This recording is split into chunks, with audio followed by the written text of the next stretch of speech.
Hello বন্ধুরা, সবাইকে জানাই হ্যাপি নিউ ইয়ার। আর এই নতুন বছরে চলে এলাম আমাদের ইটাচুনা রাজবাড়ি ব্লগের লাস্ট পার্ট নিয়ে। ইটাচুনা রাজবাড়ির সকালটা কিন্তু ভীষণ সুন্দর। সকালে ধোঁয়া ওঠা চায়ের সাথে সাথে মোরগের ডাক, বিভিন্ন রকম পাখির ডাক, শীতকালীন গাছপালার গন্ধ আর এই কুয়াশা মাখা আবজা সূর্যের আলো কতদিন আমরা দেখি না বলো তো। সত্যি শহরের কংক্রিটের জঙ্গল থেকে বেরিয়ে এই রকম প্রাকৃতিক পরিবেশে থাকতে কার না ভালো লাগে, কার না ইচ্ছা করে এরকম হাঁসের ডাক শুনতে আর তাদের সাথে খেলা করতে, তাই না? কিন্তু কি আর করা যাবে, আমাদের তো ট্রিপটা একদিনেরই ছিল। তাই এরপরে আমরা রেডি হয়ে ব্রেকফাস্ট করতে চলে গেলাম। ব্রেকফাস্টে অ্যাম্বিয়েন্সে এই যে ব্যাকগ্রাউন্ড মিউজিকটা, এটা কিন্তু ওখানে রোজ বাজত। ব্রেকফাস্টে ছিল আমাদের গরম গরম ফুলকো ফুলকো লুচি, আলুর তরকারি, বেগুন ভাজা, রসবড়া আর ফল। ভীষণই সুন্দর এবং লোভনীয়। ব্রেকফাস্টের পর কি ফটোশ্যুট।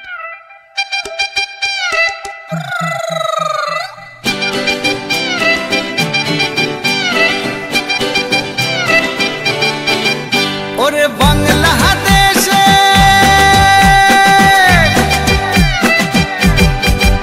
ওরে বাংলাদেশের মেরে তুই এই লাহা দুই লাহা যাস, একবার যেই ঘুইরা তাকাস লাগে ঝাকাস। পদ্মা নদীর ইলিশ খাইয়া রূপখানা কি ঝকঝকে বানাস, একবার যেই ঘুইরা তাকাস লাগে ঝাকাস। পদ্মা নদীর ইলিশ খাইয়া রূপখানা কি ঝকঝকে বানাস। ফটোশ্যুট করতে করতে আমাদের সুযোগ হয়ে গেল বড় মার রুমে ঢোকার।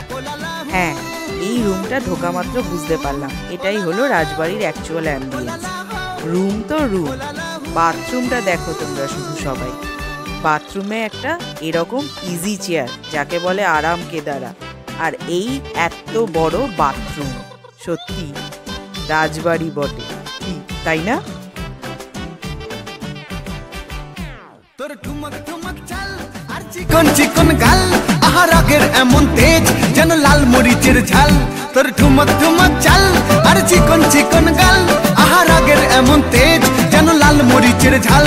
ওরে বাংলা লোহনা তোর হয় না তুলনা, তোর মন রাঙাতে করবো যা তুই চাস, একবার যেই ঘুইরা তাকাস। এই করতে করতে আমাদের টাইম হয়ে গেল রাজবাড়ি থেকে চেক আউট করার, আর আমরা বেরিয়ে পড়লাম এক অজানার পথে।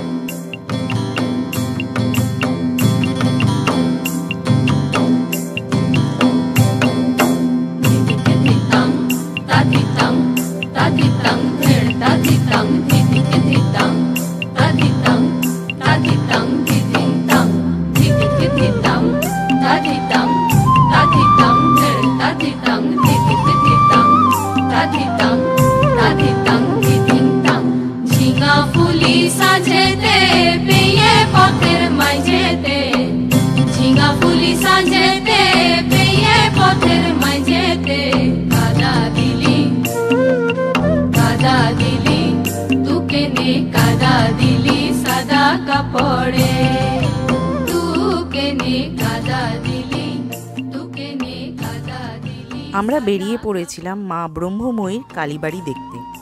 হুগলি জেলার চুঁচুড়া মহকুমার মহানাদ গ্রামে অবস্থিত এই কালী মন্দিরটি। এটি প্রতিষ্ঠা করেন শ্রী কৃষ্ণচন্দ্র নিয়োগী মহাশয় 1830 সালে। কৃষ্ণা চতুর্দশী তিথিতে রতন্তী কালী পুজোর দিনে এই মন্দিরটি প্রতিষ্ঠা করা হয়। কৃষ্ণচন্দ্র নিয়োগী মহাশয় ছিলেন সেই সময়ে বাংলার এই অঞ্চলের জমিদার। তিনি চিনি এবং কাঠের ব্যবসায় বেশ নামডাক করেছিলেন। তিনি একদিন স্বপ্নাদেশ পান এবং বেনারস থেকে কোষ্ঠী পাথরের মা ব্রহ্মময়ীর এই মূর্তি নির্মাণ করিয়ে আনেন এবং রতন্তী কালী পুজোর দিনে পঞ্চমুণ্ডির আসনে তান্ত্রিক মতে পুজো করিয়ে মায়ের স্থাপনা করা হয়। মন্দিরটির সম্বন্ধে আরও জানা যায়, রানী রাসমণি এই মন্দির দর্শন করতে আসেন 1842-43 সালে এবং সেখানে তিনি রতন্তী কালী পুজোর দিনে পূজাও দিয়ে থাকেন। পরবর্তীকালে 1855 সালে এই মন্দিরের অনুকরণে তিনি দক্ষিণেশ্বর কালী মন্দিরে স্থাপন করেন এবং মা ভবতারিণীর মূর্তিটিও এই মা ব্রহ্মময়ীর আদলেই তিনি নির্মাণ করান।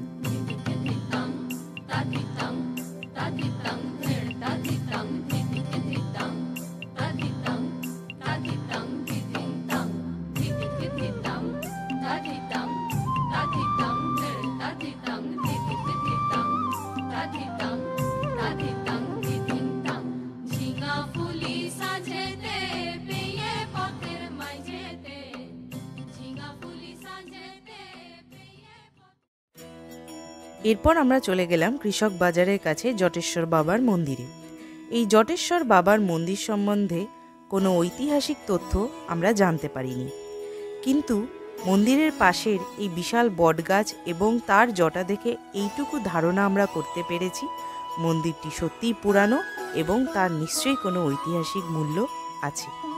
শুধু এইটুকু আমরা স্থানীয় বাসিন্দাদের থেকে জানতে পেরেছি মন্দিরের পেছনে জীবন কূপ বলে একটি পুকুর ছিল, যেখানে কোনো বিশেষ ব্যক্তির মৃত্যু হলে তার পরিবার পরিজনেরা যদি তাকে ফিরিয়ে আনতে চাইতেন তাহলে তারা জটেশ্বর বাবার মন্দিরে পুজো দিয়ে ওই পুষ্করিণীতে তাকে স্নান করিয়ে আনলে সেই ব্যক্তি জীবিত হয়ে যেতেন। সত্য মিথ্যা যাচাই করার ক্ষমতা আমাদের নেই, শুধু এইটুকু বলতে পারি বিশ্বাসে মিলায়ে বস্তু তর্কে বহুদূর। আর এই হলেন জটেশ্বর বাবা। আমরা এই মন্দির দুটিতে কিভাবে এলাম তার একটা ছোট্ট বিবরণ দিয়ে রাখি। ইটাচুনা রাজবাড়িতে আমাদের চেক আউটের সময় ম্যানেজার বাবু জানান রাজবাড়ি থেকে 6 থেকে 7 কিলোমিটার দূরত্বে এই দুটি মন্দির অবস্থিত, যেটি পান্ডুয়া স্টেশন এবং খন্ডান স্টেশন উভয় স্টেশন থেকেই কিন্তু আসা যায়। কিন্তু রাজবাড়ি থেকে মাত্র 500 টাকার টোটো রিজার্ভ করে নিলে আমরা 1.5 ঘন্টার মধ্যে এই দুটি মন্দির কভার করে আবার স্টেশনে ফেরত যেতে পারি। তাই আমরা এই সেকেন্ড অপশানটাই চুজ করি এবং 500 টাকা দিয়ে টোটো ভাড়া করে রাজবাড়ি থেকে এই দুটো মন্দির দেখে আমরা আবার খন্ডান স্টেশনে ফেরত যাই। আর এইভাবেই আমাদের একদিনের ট্রিপ শেষ হলো। এবার বলো, এই 3টে ব্লগ তোমাদের কেমন লাগলো? ইনফরমেটিভ ছিল তো, নাকি আরও কিছু অ্যাড করলে ভালো হয়? ব্লগে আর কি কি দিলে তোমাদের সেটা আরও ভালো লাগবে জানিও কিন্তু আমায়। আর প্লিজ আমার চ্যানেলটাকে সাবস্ক্রাইব করে দিও, তাহলে ক্রাফট ভিডিওর সাথে সাথে ট্যুর ভিডিওসও তোমরা দেখতে পেয়ে যাবে। আর জরুরি সব ডেসক্রিপশন, যেমন ইটাচুনা রাজবাড়ির ফোন নাম্বার, ওদের ওয়েবসাইটের লিঙ্ক সবই আমার ডেসক্রিপশন বক্সে দেওয়া থাকবে। তাহলে চলি, আজকের মতো নেক্সট ব্লগে দেখা হবে। টাটা।